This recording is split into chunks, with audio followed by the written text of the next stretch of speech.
Blessings on you this Ash Wednesday.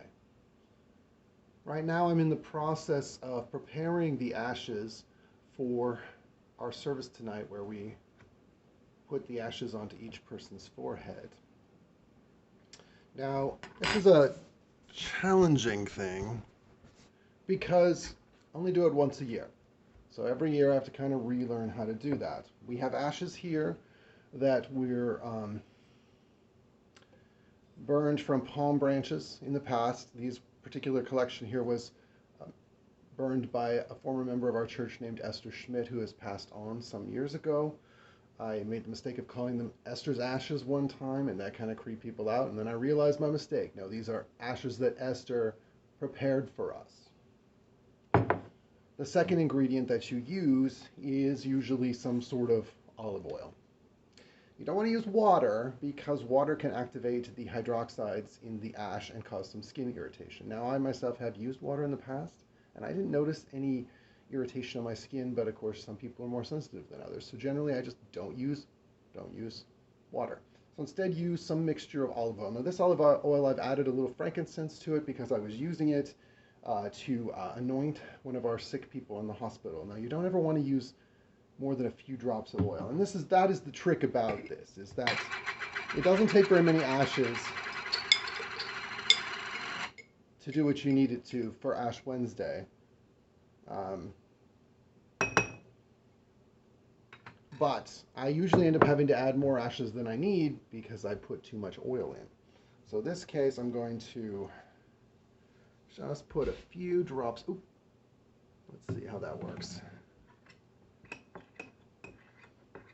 Okay, still need a few more drops, it looks like.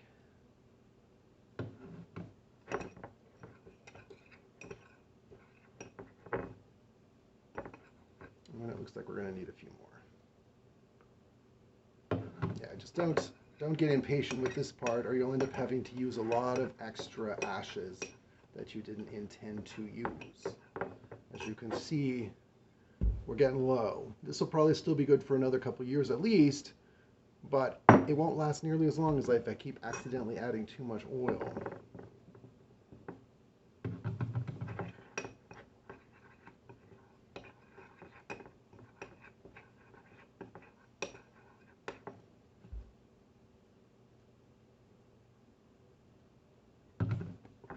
Okay. It's kind of clumping together, but it's not quite the consistency of a paste, which is what you really want. Because you want it to be able to adhere to a person's skin, but not, of course, smudge, or not drip down.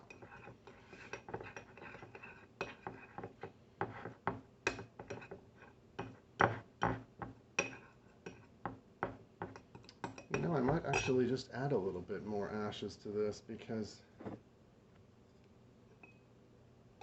this looks like, I thought I had enough, but it doesn't look like I do. So I'm going to go grab some more. Hold on.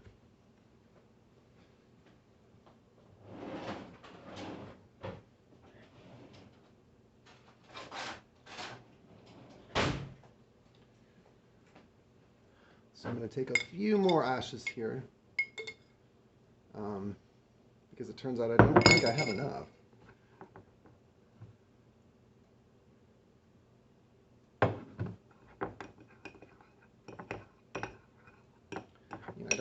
It's hard to predict exactly how many people we're going to have in church tonight, but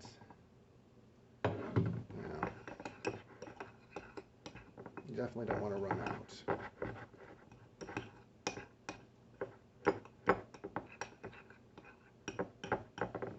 As I said, the trick is to kind of make it into a soft paste. Right now it's kind of has the consistency of dried dirt, which is not quite what you want. You want it a little bit more moist than that.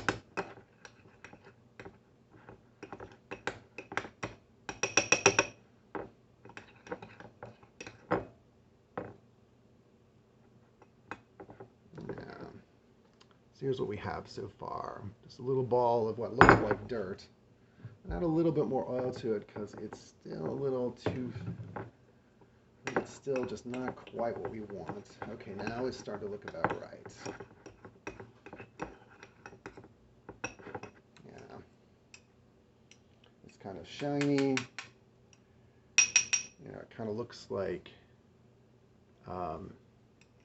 tar.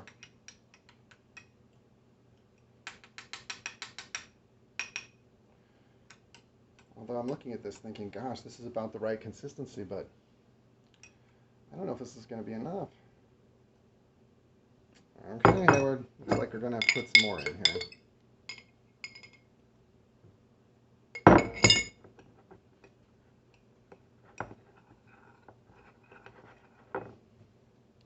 You know, the challenge is it kind of sticks to everything too. So like it sticks to the spoon, and I'm not even sure how much is in the bowl versus how much is stuck to the spoon, which you don't want that.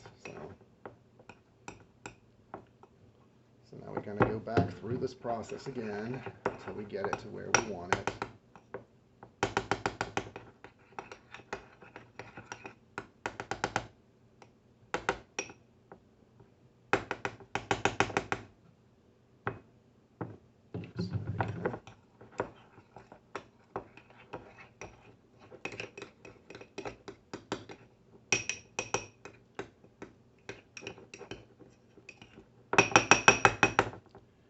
Okay, I think that'll do it.